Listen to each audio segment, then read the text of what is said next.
ಪರಿಹಾರಕ್ಕೆ ಬೇಕಾಗಿ ಯಾವುದೋ ಒಂದು ದೇವತಾ ಕಾರ್ಯವನ್ನು ಮಾಡಬೇಕು. ಈಗ ಮಂಗ ಬಂದಾಗ ಒಂದು ಈ ಮಂಗನನ್ನು ನಾವು ಹೊಡೆದಾಕ್ಬೇಕು. ನಾವು ಆಮೇಲೆ ಏನು ಒಂದು ನೋಡ್ಕೊಳ್ತೇವೆ.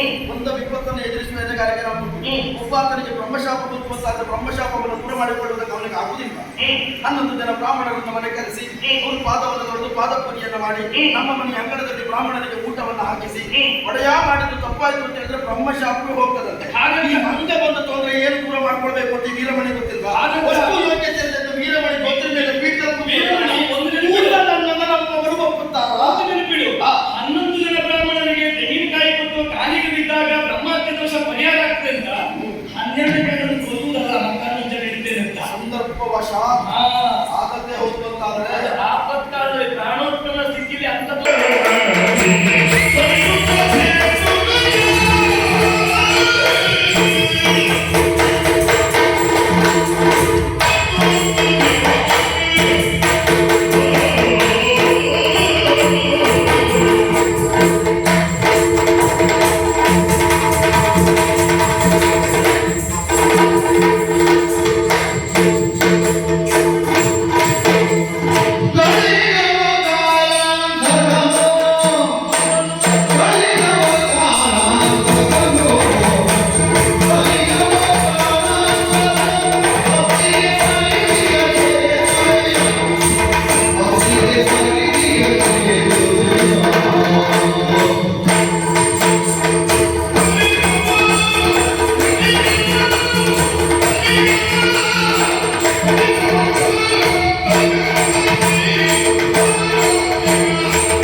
ಅಷ್ಟು ದೊಡ್ಡ ಕೊಲೆಯನ್ನು